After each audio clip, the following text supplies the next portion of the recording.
the book The Elephant Whisperer, My Life with the Herd in the African Wild by Lawrence Anthony with Graham Spence.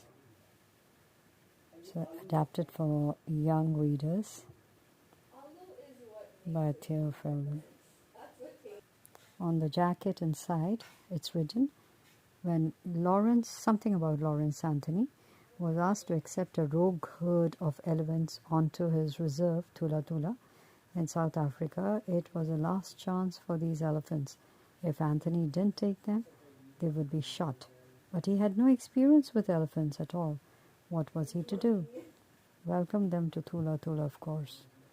What follows is an exciting, heartwarming series of adventures in which Anthony learns about elephants and becomes part of their family. Full of both triumph and tragedy, this fascinating account of living with the majestic elephant is unforgettable. It's a beautiful read. So on the back side of the jacket inside, Lawrence Anthony, born 1950 to 2012. He's known as the Indiana Jones of conservation, according to the Guardian UK. Was an acclaimed wildlife advocate who received the UN's Earth Day Award for his work in Baghdad. And Graham Spence is a journalist and an editor who lives in England. Together, they are the authors of the best-selling Babylon's Ark and The Last Rhinos.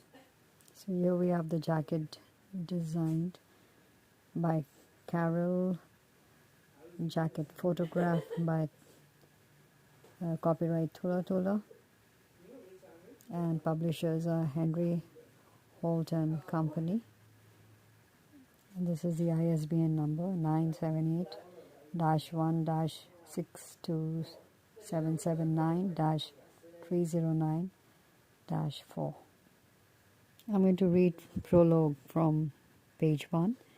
In 1999, I was asked to accept a herd of troubled wild elephants on my game reserve, Tula Tula. I had no idea how challenging it would be or how much my life would have enriched. The adventure has been both physical and spiritual. Physical, in the sense that it was action from the word go. Spiritual, because these giants took me deep into their world.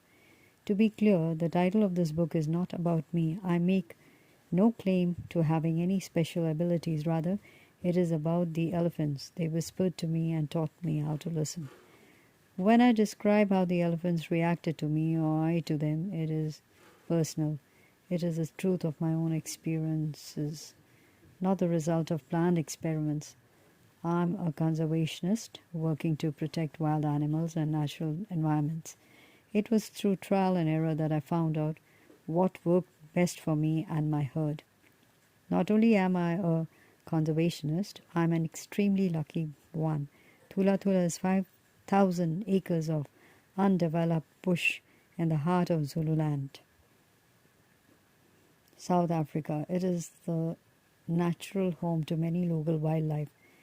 This includes the majestic white rhino, Cape buffalo, leopard, hyena, giraffe, zebra, wild beast, crocodile, lynx, several and many species of antelope. We have seen pythons as long as trucks, and we have possibly the largest breeding population of white-backed vultures in the area. And of course, now we have elephants.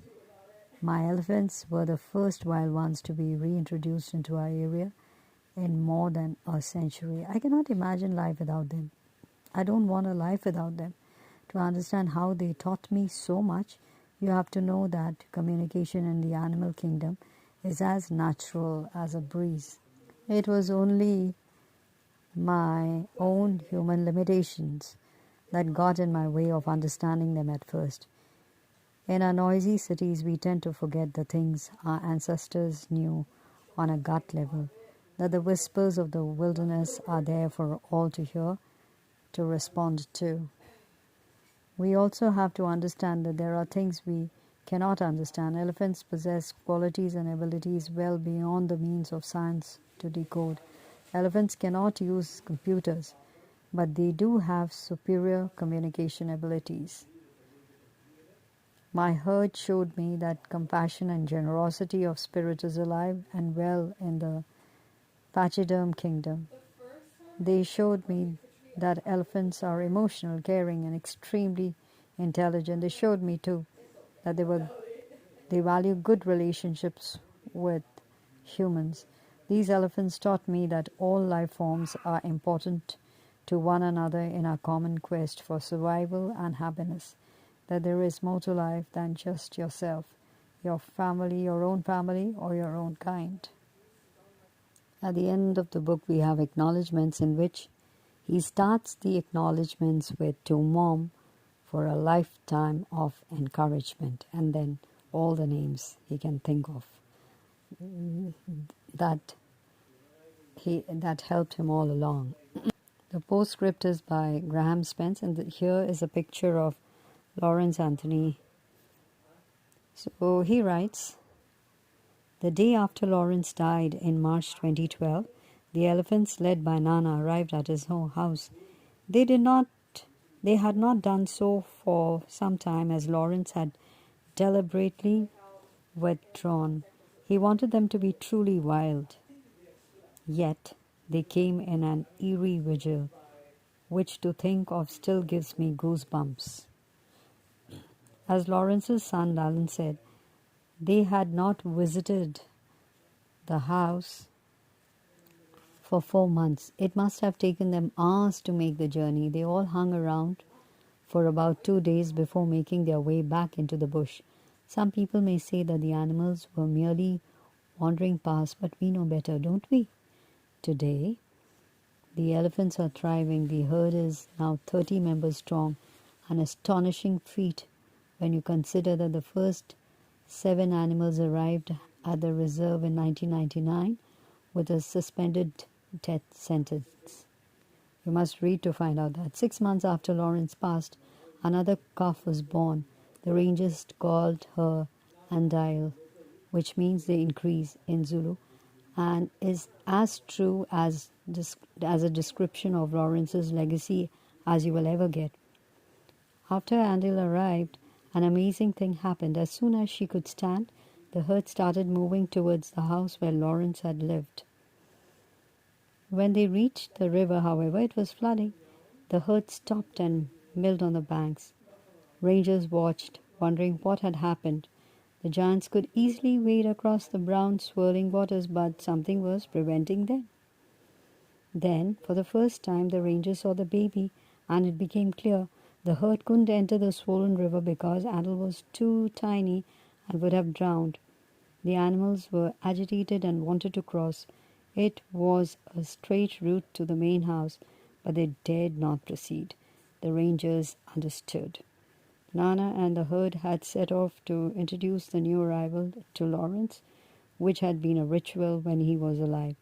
Even though the elephants knew Lawrence was no longer around, as shown by their silent vigil on the day after his death, the ritual remains with every newborn baby. Some people may say that's a coincidence. The animals were simply going to the river to drink, but we know better, don't we? There is also a new bull on the reserve who was brought in to take on the role of patriarch after Numzain died. His name is Gobiza, and he has filled beautifully the void left by Numzain. Nana's son Mandla and Gobiza hang out together. The pachyderm equivalent of dudes at the Wilderness Shopping Mall. As Lawrence had hoped, Gobiza has taught the young male manners. They do not try to be macho juveniles, turning over Land Rovers, throwing their weight around, just as some teenagers without strong father figures sometimes do. They are now content in their enormous power, so much so that Mandla is now the alpha male on the reserve. The spearhead of Lawrence's legacy falls upon his wife, Francoise. and the team of dedicated rangers, guards, and employees of Thula Thula. They are the keepers of the flame. It is what they do every day of their lives.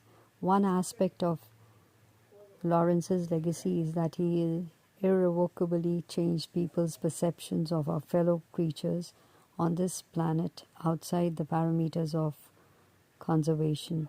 When he spoke at gatherings, whether attended by celebrities or the village book club, the message was the same. For people who said, I can't, Lawrence had a simple answer: you can. Get involved. Join conservation movements that actually do something rather than relying on media gimmickry. Lobby your local government official, plant a tree. Or most important, just go outside and look, breathe.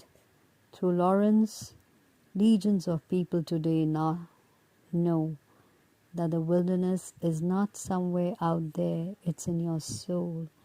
That is what Lawrence's legacy is all about, writes Graham Spence. The Elephant Whisperer.